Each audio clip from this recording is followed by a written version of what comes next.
Good morning, everyone. Thank you for joining us. We're going to start off on a very exciting discussion. Just to give everyone context, we're sitting in a room in the history department. The four of us are on a platform, and there are about 50 of us, or maybe more, watching. I'm to the left of Professor Kishor, and SHIULI and VAISHALI are sitting to the right of Professor Kishor. Okay. We're going to have this session in two parts. In the first part, I will direct some questions to our panelists, and we will take it in turns to respond, and I will ask everybody for their responses. And in the second bit, we will ask all of you all to pose some questions for the panelists. Right? It's very interesting to have a group of panelists who are so different in maybe not so much what they write, but also how along they are in their writing journeys. For SHIULI, it's early days, but for VAISHALI and Professor Kishor, they have much more experience, and I think that's going to make a very interesting, for an interesting conversation. Since we're at a literary fest, we're going to start by asking each of them why they write. And Professor Kishor, would you like to start? Sorry. Namaskar. At the outset, I convey my due respect to Sri Aniruddha Dev and Dibrugarh University fraternity, my co-panelist, the moderator, and the audience. Why do I write? This is a dynamic question because in 1985, just I decided to write something. Initially, my decision was to shape the emotion, contemporary emotion of the first college life in inclusive manner. I mean, I completed high school living certificate examination in 1985. Then I got admission into BHATTACHARYYA College, Guwahati. In inclusive manner, for the first time, at that time, I heard about drama, Hoan Shiri Pheti Bokone, in Assamese. The story of that drama, radio drama, Hoan Shiri Pheti Bokone, by Priti Barua. Then I thought to write something. Then, the first attempt, I got inspiration myself. I was to some extent unsatisfied. Then I again tried to write some poems. So writing poems was the first attempt to shape my emotion. From my personal and professional perspective of feelings, I do believe that future belongs to those only who believe in the beauty of dream. And I am trying to improve kinesthetic sense, because there is a gulf between me and the sight. When I was, that gulf was created when I was at the age of 5. So I am actually not born blind. At the age of 5, gradually blindness started to come to my life. So I write poems, articles, research-based articles, and today, as you asked, Sanilji, that why do I write? I write as per demand of my heart, because writing is an attempt, an approach for expressing our eagerness and expressing the experience. So this is a dynamic question as well as a dynamic process. Thank you.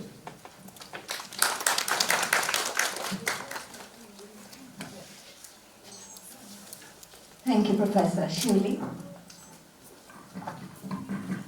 So, I wrote the book for myself because the accident that occurred, which occurred on I think March 8th. So, for that, I wrote the book because I had no one to express myself. So, I thought of writing with the book. So, and my mom pushed me to write the book actually. So that's how I wrote the book. The first book was this one only. And for me, I didn't thought that my book will be like this. So that I got opportunity here to be a panelist for the people who is facing many problems, challenges. So yeah, I think I'm okay. I think that's my accomplishment that I wrote something and I got like that opportunity. So yeah. That's wonderful, SHIULI. VAISHALI, why do you write? So great to be here. Thank you for inviting me, and it's so nice to meet you all. I started writing very early in life. Like I started writing when I was 8 years old. And the picture of my time at that time was, I'm dyslexic, and some of you might know from Tare Zameen Par what dyslexia is. And I wasn't diagnosed till I was 20 years old. So I went through my life with all the challenges of dyslexia without any help or understanding of how that would affect me. So school was not a safe space for me. I was constantly struggling with the curriculum, and I was constantly getting, all sorts of issues, like from tying shoelaces to writing whatever is on the board. Everything was very difficult.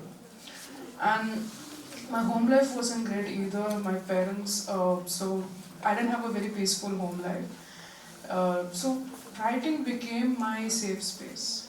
Nowadays we talk about journaling as a means to improve mental health, and we also talk about narrative therapy. I think SHANEEL, you also practice this. So that when I was growing up, these things weren't really mainstream, they weren't really talked about. But I guess somewhere writing was doing that for me. It was a way to understand what was happening, understand how I feel, and connect with myself. And that's how I started writing, and from somewhere, from therapy it became a passion, and then it became a way I express myself. And thank God it did, because after school, college was even more hard. I couldn't complete a course easily. I had to drop out from a degree 3 times till I finally got my master's. And through this, I was also going through, understanding my sexuality, because I am queer, I'm a lesbian.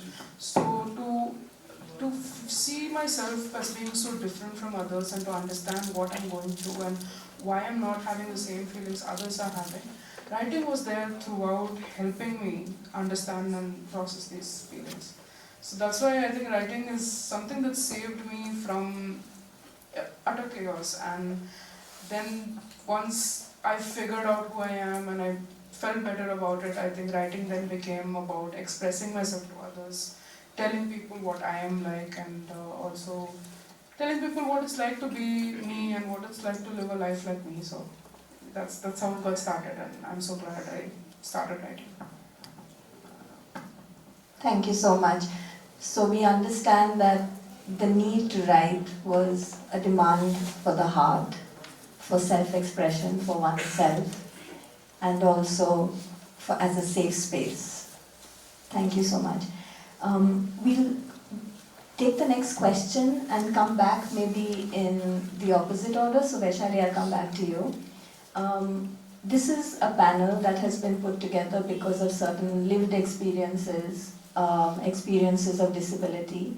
And once we've understood why you're right, the next step is to say, how has your disability informed your writing? Has it enabled it? Have there been challenges? And if so, what are they? And can you all elaborate a little? So, Vaishali. Yeah, it is both. I think it helps and hinders with my writing in different ways. Disability gives me a different perspective on life. I think being different does in any sense. Whether you are from Assam, let's say, and you go live in Mumbai, you are experiencing a difference, right? You are used to a certain life, you go to a different place, you see it as being different. You understand a lot of things about life. The disability is similar. You have your experience, you see others experiencing something different, and you sort of then think about these things a lot more, and you think about why things are the way they are a lot more. And thinking about that really helps with writing, because you sort of examine things more closely. You feel that difference more harshly, and therefore you're forced to think about how you could live your life and you could go about things where others are able to first understand your perspective but also respect you. So that is why I think being disabled actually makes you more creative. You have to be creative to live in this world where disability is not widely accepted, not widely accommodated. So you have to find that way across and live with that disability, but also live in a world where disability is not seen and not accommodated for. So that gives you a creativity in itself of finding solutions, finding ways around. But my disability specifically is dyslexia and dysgraphia, which is a writing disorder and a reading disorder. So being a writer with a writing and a reading disorder brings a lot of challenges. Reading is a challenge. It takes me a lot of time to read. At times, writing is a challenge all the time, because the words I write, they don't make logical sense. I have to rewrite a lot, edit a lot. So it's difficult in a literal way, but it's given me so much of perspective, so much of richness in thoughts, and I think it's ended up being a good thing, because nowadays we have technology to help with the literal aspects of writing. There's a spell checker that checks my spellings. There are grammar software that I can use to fix my writing, but the kind of perspectives that it has given me, those are something you can't get from technology. So in a way, I don't think it has hindered as much as it has helped my writing process. Thank you. Shuli, how about you? So, writing that book was actually for my childhood, where I faced challenges also. And yeah, my also school life was like literally very not safe place. So that, I mean, for that reason, and also because I from small, I think I had a late speech. That's why also, so that's why for that also I have faced many challenges. So, and till now I also face many challenges. So that is why for me writing that book was finding my solace, my everything. It was there only that was mentioned in my book. So in that, if my book, actually my book is also available in Amazon. So yeah, if someone wants to see that book, so they can see that challenges that also had faced on me by me. So yeah. Thank you so much. Professor Kishor, you may sit and answer if you like. Thank you. Actually, in this regard, my observation is I have liberty with limitation and I have limitation with liberty. So I never think that in my writing disability is focusing or disability issues. Actually, at the time of writing or prior to shape any write-up, two questions together come to my mind. Why should I write? First question. Second, should I write? And when finally I decide to write, then I consider myself as a reader, an unknown reader. So from the perspective of reader, I mean demand of reader, demand of heart is writing decision, but how to write or at the time of starting my poem or any research article, actually I always frame when should I start and ultimately when should I finish my writing. So to accomplish my finishing task, then I start my writing. Like that, in the research article there is a provision, you should write within 300 words or 3000 or 4000 words. That is another way. But for writing any poem, when should I finish? And to answer your question, I would like to add that as a reader, I try to fulfill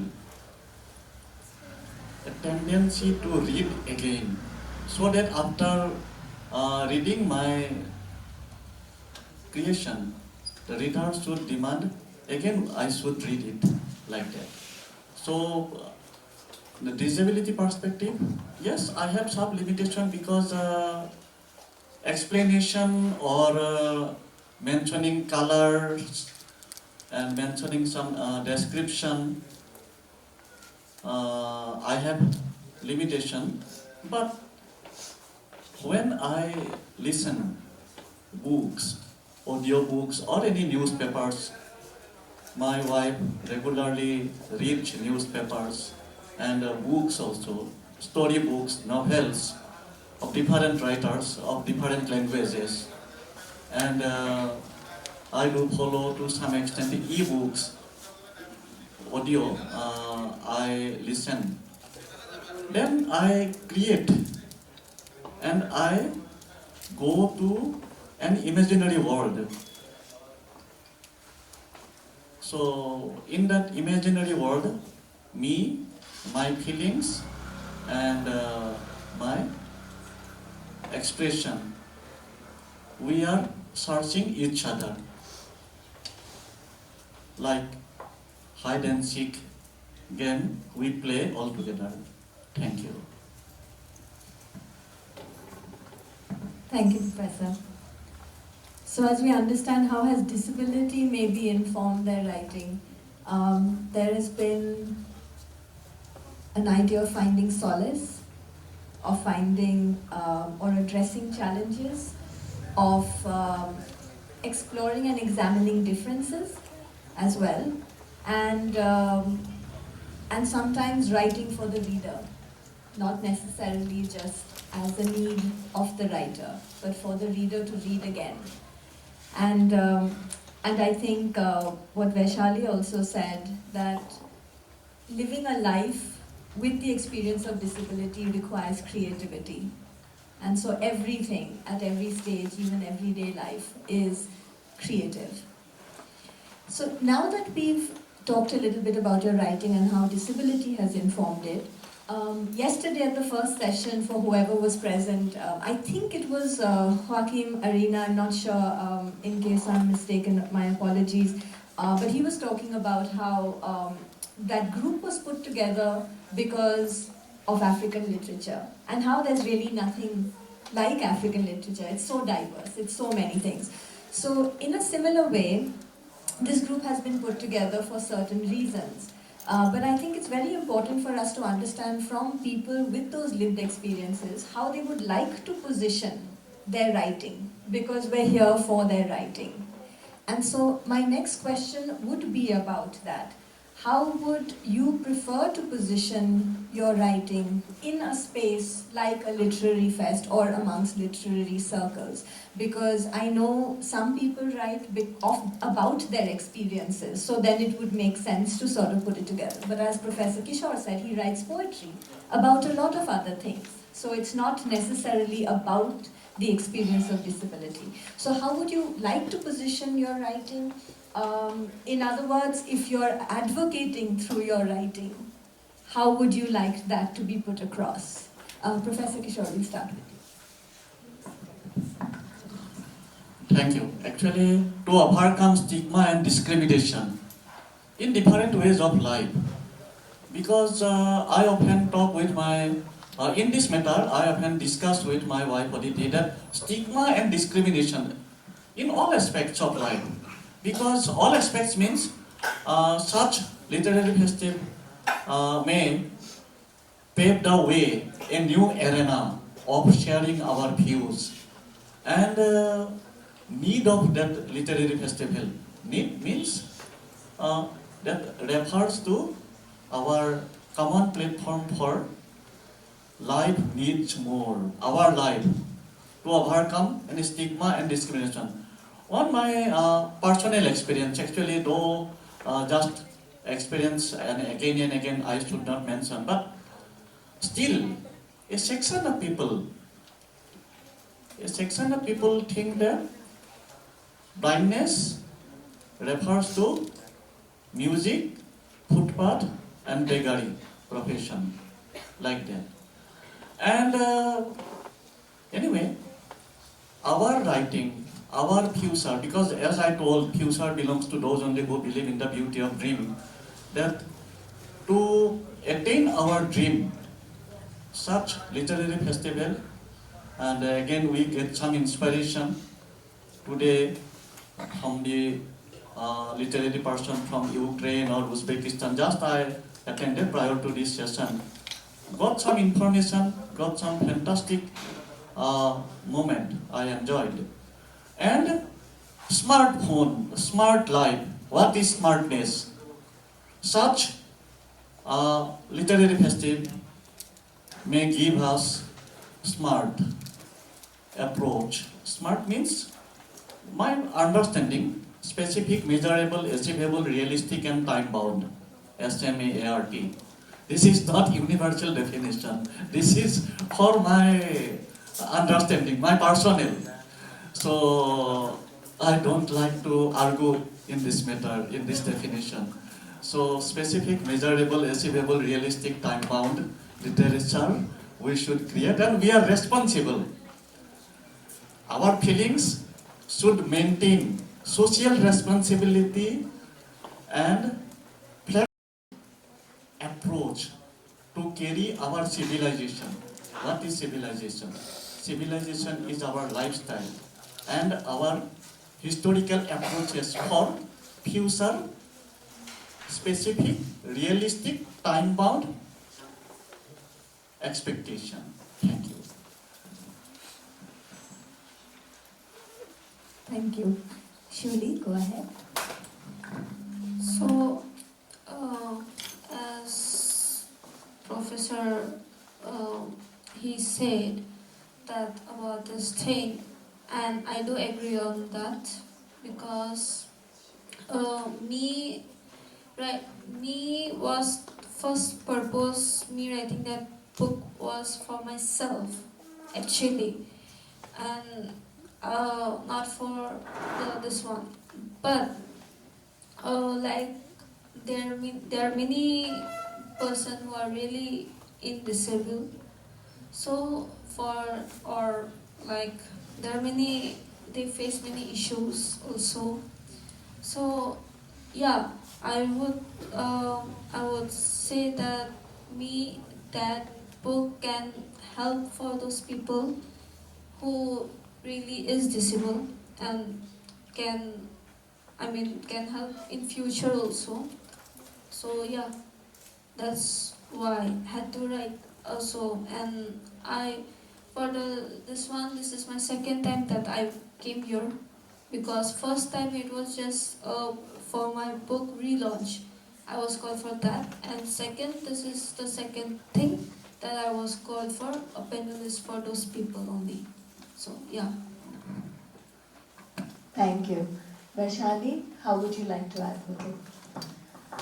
Yeah, I think I've heard people say in the publishing industry that books about disability are for the disabled people. And I can't disagree more, because why? I mean, as a reader, you can read about anything and relate with it, because we're all talking about the lived experience of, being in this world. Anyone can go through mental health struggles, anyone can be bullied. You don't have to be disabled to have these issues, to feel like you're othered and to feel discriminated. And people read, for example, Russian literature, even though they're not Russian. People, like I read many male authors, even though I'm a woman. So why is it that able-bodied people shouldn't or can't or won't want to read a disabled narrative? That doesn't make any sense to me. So, but that's still a prevalent thing that goes on. Like if you're a disabled writer writing about disability, it's called niche, and they treat it like that. They don't give it the same amount of marketing, promotions as they would give a book that is not about disability. And I find a problem with that, because then you're othering us in this space as well. We're already being othered and then we're othered again. It doesn't make any sense, because we all can have the same experience. Anyone can feel what I feel, is what I think. And when it comes to advocacy, especially for a neurodiverse person, a lot of our experiences is talked about in clinical terms. Because so far, neurodiversity has only been talked about in medical spaces by doctors, psychiatrists. And they talk about it as a set of symptoms and, in the frame of getting a diagnosis. And then, of course, there is remedial measures that you can take. But that's also just for young children. It's not for adults most of the time. So there is no space outside of that where I have at least seen prominent narratives come out about being neurodiverse. When neurodiversity actually affects everything, from the moment you wake up to everything you encounter, there is a neurodiverse lens there where you could easily interact with something or you couldn't. And I think that's where writing about lived experience becomes so important, because we have the space where we can talk about the condition outside of the clinical terms that is usually how they talk about neurodiversity. And that helps us frame the triumphs and also the troubles of being neurodiverse both. And that is where I feel like the next leg of advocacy comes from. Because we need to make public transport more neurodiverse friendly. We need to make universities more neurodiverse friendly. That's a very big thing that I advocate for in my book, because when I couldn't complete 3 degrees, it was not because I didn't understand what was being taught. It was only because the exams were not friendly to dyslexic people. So we need a lot of government action. We need a lot of funding for more research. But what I can do is highlight my experiences and maybe other people's experiences that I have come across, and hopefully, move the needle towards a more inclusive world. Thank you all. So what we understand from your responses is that one of the reasons to write as a disabled individual with that lived experience is to try and highlight issues that one might face, to try and address stigma and discrimination in many ways, and also to make the whole idea of othering people less so, and to really make stories of everyday life, which is outside of textbooks and the way the medical professional tends to describe, which is a very problem-focused way of talking about disability, more about the everyday lived experience. And with this awareness, what is most important is that community spaces in which we all are in become more aware and accommodating. So my last question to the three of you, and we'll start backwards again, starting with you, Vaishali, is once somebody finishes reading your books or your poems, what is the message or the takeaway that you would like them to have? Vaishali? Yeah, I think with my book, the main, I think what I wanted to know when I was going through the things I was going through that I've written about was that things will be okay. Like, I'll figure out a way to live this life, to live with these challenges, to live without the access to resources. I will find a way, and so will you. You know, that's the main thing that I want to say. If you're struggling with academics, if you're struggling with your personal life, things will get better. And that kind of hope was something that I didn't have. There were no narratives that I could read, that I could relate to in that way, that would make me feel like there is hope. So that is the main message, I think, from my side. But also, yeah, just being different shouldn't be a bad thing, right? I mean, differences are what makes life so beautiful. It shouldn't be a bad thing that somebody is not like you. You should actually celebrate that diversity. So that's another thing that I would say. We should all just be more accepting and more inclusive, so that everyone can live life and be themselves. Thank you. Shuli? So my book this one is, I also do agree with Vaishali's. So yeah, every people are not the same. They are very different. Maybe many are very very different also. Yeah. Me, I faced also in academic also everything. So, and I thought of this book was the idea of my mom only, I think. So she pushed me, and I made and thought of writing a book, because I myself don't read the book also. I just like some particular books which are like some, when I was small I loved small kids, this one. But yeah, my book was just a novel, a storytelling, so that every people are not the same. They are very different, and they are very unique also. And yeah, last I would say that creativity does make a person special too. So that made me special, and I thought of like the book will not be. I was talking to my mom that my book won't. If I write also, no one will read it. Also, I was like that. But then, for me, that this writing a book and becoming an author at the age of 18 years. So yeah, it made me very different, and I'm one of my college that I'm only the author, and one of my senior, Olivia, she is also, I got the inspiration from her. She was my second sister. I never had a sister, so she is like my sibling, who taught me how to be like. She was telling me how to be a senior, how to be. She made me like that. So yeah, becoming this, it's a great opportunity. So yeah, that creativity made me also unique. So yeah, thank you. Thank you, Shuli. Professor Kishore? Thank you.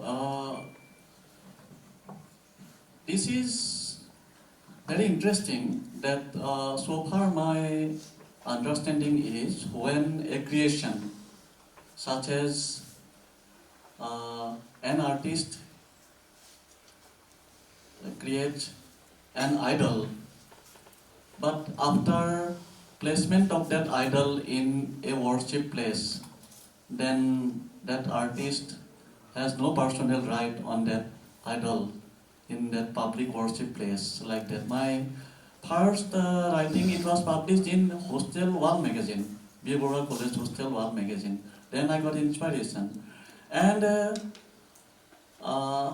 I feel proud that one children magazine, children, Mosak, that magazine, children magazine, my first writing was published.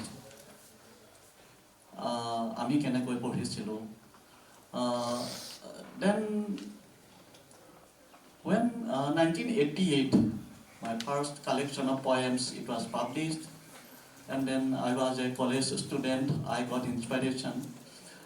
And when I convert myself from a writer to a reader, again from a reader to a writer, I do believe that mental transition,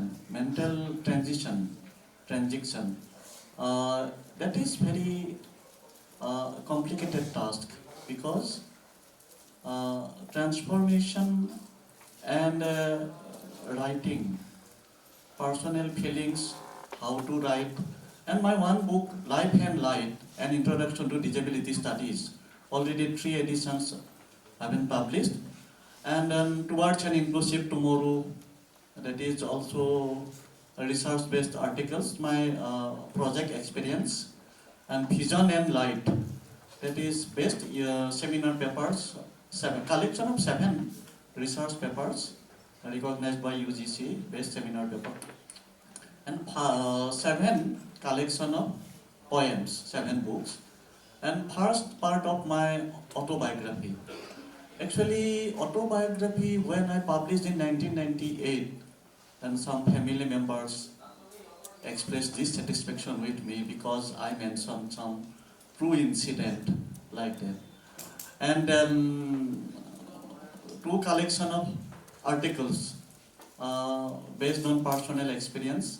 But honestly speaking, so far my personal satisfaction, Amar Homaj Amar Desh, that is one book, collection of articles in Assamese. I am now associated with one publication house, Homonmay Prakashon, and one book edited by BHATTACHARYYA, 6 collection of 6 seminar papers, that is also recognized, best seminar papers recognized by UGC, mention and dimension.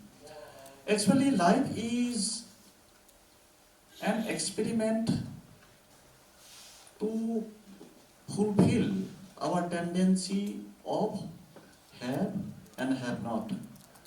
Above political and philosophical ideologies, I do believe that society and social activities are reflecting in my writing, and my feelings may reflect, my feelings or my writing may reflect some social issues.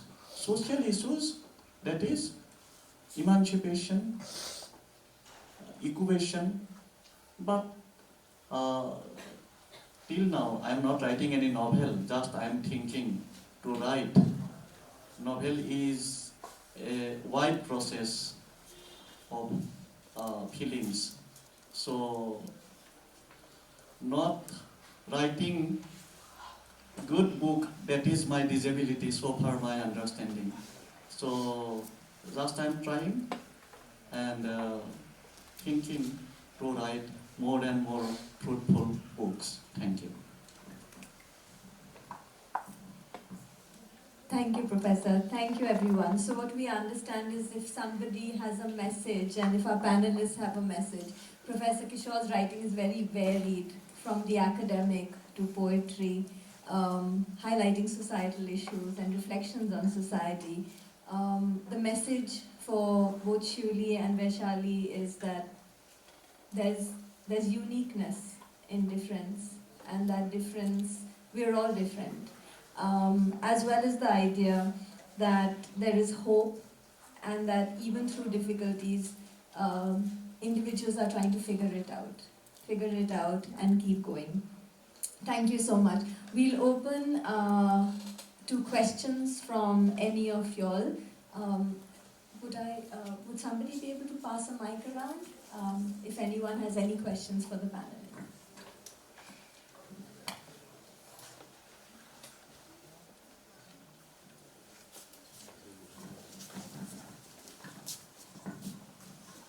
If you could indicate who your question is for. Thank you. Namaste. First of all, congratulations to all of you for great work. I am Srinivas, associated myself with Indian Army. My question to all you three great people. First of all, I come back to the same question which is posed by SHANEEL. When you position yourself when you write a book, there are so many things comes to your mind. Like, first thing is, my first part of question is that when you start writing, what will be your mental setup like? You approach the problem from your own perspective and create the characters, or when you create a character, at that time, either you popularize it or you victimize it. As a reader, when I read it, I would be in one of the positions. Either I am popularized or victimized. So, what way I should take it? If you are a writer, you are writing a book, is there any feedback when you get from the readers and all that? Yes, your book is good, but from your perspective, it is correct. There are so many people who are facing other difficulties, differently abled people. They have been suffering, but their problem is not being addressed in the way that is supposed to be addressed. So how you are going to do the justice when you approach a problem of people who are with different ability, only not from your perspective, from the problem what you are facing, like dyslexia, an accident, or sir could see a different world which is created by what we cannot see. Thank you. Vaishali, would you like to take it? That's a really good question, and positioning yourself in your writing is difficult when you're writing about disability, because you have to be very clear about your experience versus the experience of another person.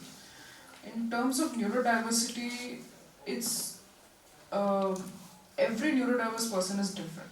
So it becomes very hard to speak for others when you're writing a book. So what I have done is made sure that it's clear that these are my experiences and that another neurodiverse person can have a whole other set of experiences. And for me, my brother is also dyslexic. So I had another data point in my house where I could see that a few things that he can do easily, I can't, and a few things I can do easily, he can't. So bringing his perspective as well in the book. So there is one more perspective to speak of. I think that's how I've tried to weave it in a very natural way, so it looks like, yeah, I'm having this issue, don't go to another dyslexic person and say, I read this, so you're also having the same issue. So bringing that into the narrative is important, because we can't speak for everyone. I have not met enough dyslexic people to even speak for more than 4 people, I guess. So yeah, that's what I've tried to do. And while I started writing, I just let it flow, because editing is where you kind of have to wrestle with these questions of how I'm representing a character, what I'm doing with disability. So I wouldn't worry about those things when I'm writing. If any of you are writing, like just write, and be comfortable to delete 20 pages just at a whim. That's something you have to do as a writer. You can't be too attached to every word you write. You have to be very comfortable to just... and this happened to me where the first book that I wrote was, I wrote 40-50 pages and the computer crashed. So that gave me the experience of not being too attached. You never know when you lose it by accident, or you would want to delete it. So I wouldn't worry about those things at the writing stage. But when you're editing, it's good to get more perspectives. So I got a mentor who then became my editor. Her name is Arpita Das. She is the founder of Yoda Press. So she has read a lot of books of this of queer authors, and she's also read a lot about disabled authors. So getting a perspective at the time when you're editing helps a lot, when it is somebody who's read a lot of books. And getting perspective from people who are disabled also helps, because then they can tell you where you're generalizing for others and where you need to then mention that, this is your experience that you're talking about. So writing is a lonely job. I mean, we all do it in dark rooms, but there is need for that input, and you need to know when to get it and find the right people. Shuli, would you like to respond? Or? Yeah? Oh no, okay. Professor Kishore, would you like to respond to this question? I think Vaishali has mentioned, Okay, I do agree with her. okay. Thank you. Any other question? Thank you for your question. Anybody else?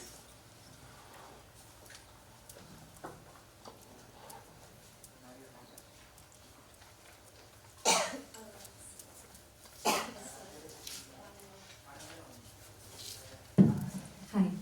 So, my question is in a certain way, and it's not particularly to anyone. Any of you can answer. So, now that we are talking about uniqueness, overcoming our fear, overcoming to all of the things that we have been through, and all of you, all the four of you, you have been such great writers.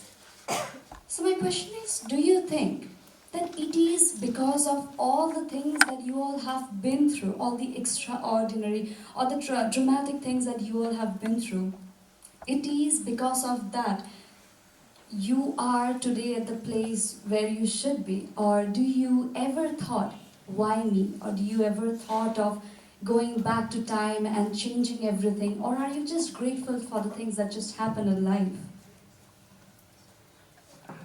Professor Kishore, would you like to respond to that? Professor Kishore? Please repeat the question. Like a direct question instead of directly. Yeah.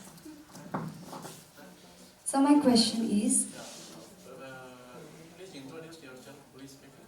hello sir, I am Regashri Barua, the host for this session.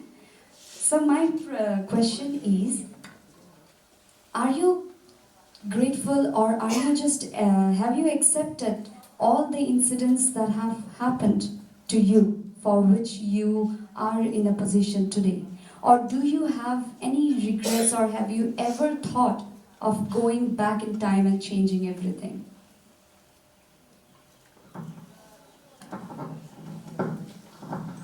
Thank you for your question. Actually,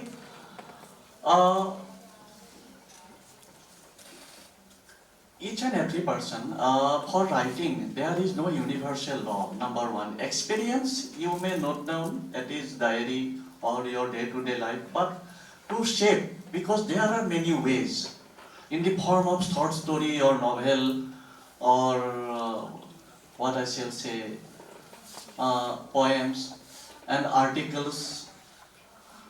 Actually, your experience is the fuel to run the engine. Engine is your mind, that is your mind. And for us, how can we express? Please see, dissatisfaction, that is very important. When we express our satisfaction, then writing process or writing attempt, that is stop. Today, what I am, who I am, that is the outcome of discussion with Rothindranath Goswami, Hantonu Tamoli. Discussion means our conversation, we discussed many issues. And how can, reflection, that is, that is not a reporting, that is not a news. Our expression that is based on our views.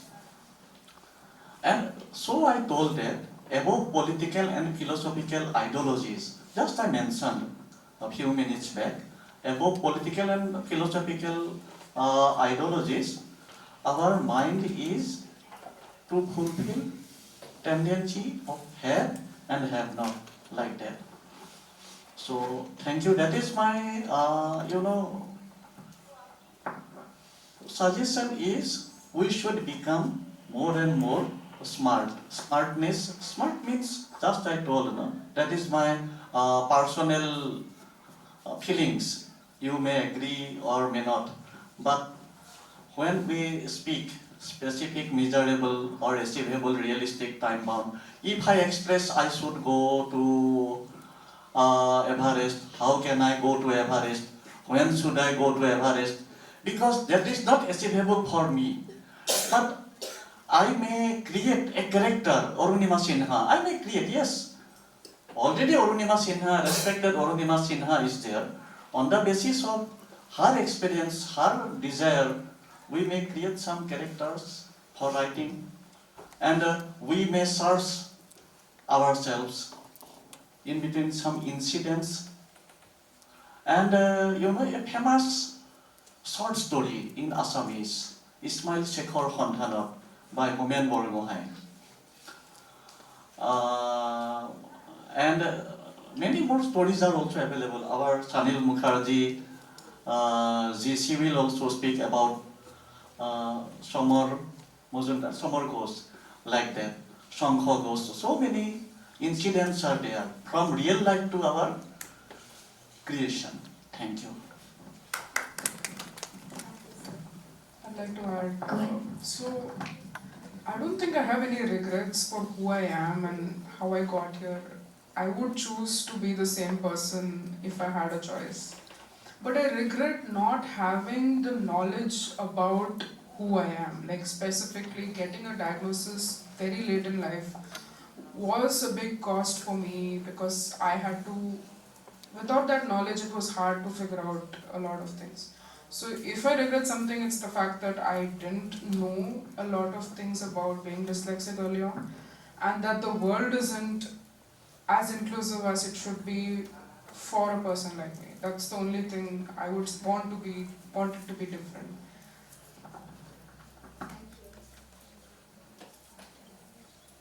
Answer. My name is Joyanto Narayan Chowdhury. First, I must say to all of you are simply extraordinary. Professor Bhattacharya, Ms. VAISHALI, Ms. BARUA, your stories are absolutely inspiring. But we'd like to hear a little bit from you, Ms. MUKERJI. You worked with neurodiversity. Please tell us a little more about the various people at whom you work with and their experiences as could be reflected in books and literature. Thank you. I wasn't expecting a question for me. I've spent many years as a listener of stories. I work in disability and mental health. I work directly with families, on number of whom my area of specialization or my area of special interest rather than specialization is autism. And I get to work with 1-year-olds and I get to work with 60-year-olds. And I think that allows me to see how life has panned out. It also is a position of privilege because for me it's important not to come from a space of somebody who has been trained with certain information. I think I use a lot of what I've heard from the individuals whom I have worked with and their families, as well as other friends who I get to meet along this journey. In terms of how I see my work, over the years, of course it's in a clinical setting of sorts. I don't work in a clinic. I'm very lucky to have a husband who is a dancer, so I work out of a dance studio. So that's lovely. And it's nice for individuals with disability to have an opportunity to come to a non-clinical space, because most of the time when they're coming for support, they're going to a hospital or a very sort of not inviting sort of clinical setting. And here they come to a space where anyone can come. You know, people are coming for karate classes and yoga classes and all of that. So it's lovely, it's a community space. And what I think my focus has turned to over the years is a lot of advocacy and awareness, where I try and take stories of individuals who I've worked with and share it with people in the community, because I feel the community has such amazing infrastructure already. We don't need to create separate spaces. We need to ensure that where we are at is mindful and inclusive and accommodating of everyone who might think differently. Sometimes it's different behavior, but one of my personal, I won't call it a mantra, but it's something that I say it's important that we are all comfortable with difference. If I'm comfortable with difference, it means I'm open to it and I'm willing to listen and understand. Even after so many years of working in this field, it's unbelievable how much I've learned literally in the last 2 or 3 years that I haven't known for the years that I did before. And it's about being open and really listening, so to really mindful listening. So what I would say, because of having this platform, to each and every one of us, you're here for this session and you've listened to something that might be new, but the idea is to go out and read more and listen more and hear more and really listen to understand, not to try and fit it into what you already know. It's really about broadening how we think and broadening what we think is the norm and being comfortable with that. So thank you for your question. Anybody else? Questions for the panel?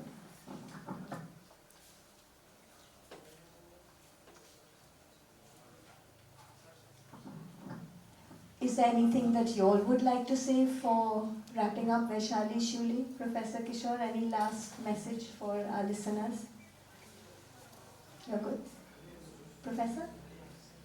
So to answer some questions or mentioning our views. So to answer the questions and mentioning the views, if I have hurt anybody, so I tender little apology. So very kind to amongst you.